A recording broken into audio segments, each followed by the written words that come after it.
Et puisque vous parliez justement de l'extrême droite, sa chef, Marine Le Pen, était ce matin sur notre antenne. Écoutez ce qu'elle a dit de vous. Qui est BHL? BHL, le responsable de la boucherie de Libye? Qu'est-ce que vous avez envie de répondre à ces propos? Mais je vais rien répondre. Je voudrais qu'on la réécoute encore. Alors on peut écouter une deuxième fois, hein, c'était chez Guillaume Durand. Et écoutez le ton. Qui est BHL? BHL, le responsable de la boucherie de Libye? Écoutez, cette vulgarité, cette violence, cette haine, cette jouissance à prononcer le mot boucherie, c'est très très étrange le ton de cette dame. C'est très étrange. C'est pas le ton d'une responsable politique. On va pas répéter une troisième fois, mais oui. Écoutez comme elle dit boucherie, le bonheur qu'il y a à tout ça. Moi, c'est ce que dit Weber ce que je dis dans Hôtel Europe et que interprète Weber, c'est qu'au fond, la principale caractéristique de cette femme, c'est qu'elle n'aime pas la France. Et la preuve qu'elle n'aime pas la France, c'est qu'elle prend systématiquement, comme son père autrefois d'ailleurs, le parti des ennemis de la France. Chaque fois que la France est en guerre, ou chaque fois que la France est engagée dans une partie de bras de fer international un peu compliqué et un peu dur, elle prend systématiquement le parti des ennemis de la France. C'était vrai avec Kadhafi, quand les soldats français risquaient leur peau, à tort ou à raison, moi je crois à raison bien sûr, elle prenait le parti de l'ennemi. C'est vrai face à Bachar el-Assad, quand la France était prête à envoyer ses avions, elle prenait le parti de Bachar el-Assad. C'est vrai aujourd'hui où il y a un bras de fer avec Poutine, un bras de fer diplomatique, elle prend le parti de Poutine, elle dit que c'est l'un des rares hommes respectables, un de ceux qu'elle respecte le plus en Europe. Donc c'est extraordinaire, cette obstination dans la trahison.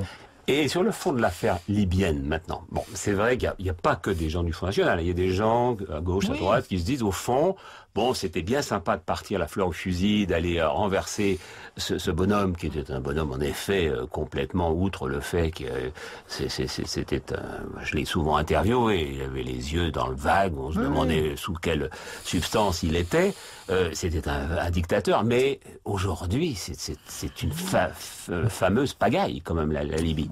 Écoutez, toute cette région du monde est de toute façon le lieu, l'épicentre d'énormes bouleversements qui vont peut-être même vers le pire. Ça, c'est une loi de cette région du monde. Bien.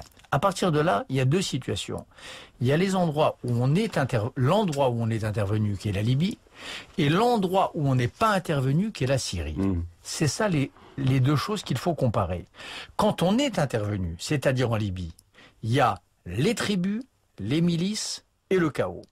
Quand on n'est pas intervenu, c'est-à-dire en Syrie, il y a aussi les tribus, il y a aussi les milices, il y a aussi le chaos, mais il y a en plus les djihadistes, 190 000 morts et les djihadistes. Et quels djihadistes? Les pires, c'est-à-dire les djihadistes de l'État islamique. Mais ceux-là sont contre Bachar el-Assad, donc qui choisit? Attendez, pour l'instant, bien sûr qu'ils sont contre Bachar el-Assad, mais je vous dis que c'est le fait de ne pas être intervenu qui a fait monter cette force noire-là du djihadisme. Donc, il n'existait pas avant ce bain de sang épouvantable. Donc, bien sûr qu'il s'agit... Et les djihadistes, on va pas choisir entre la peste et le choléra, naturellement. Mais je vous dis simplement que le bilan des 3 ans de non-intervention en Syrie, c'est la Libye, plus le djihadisme, plus les 190 000 morts. Voilà.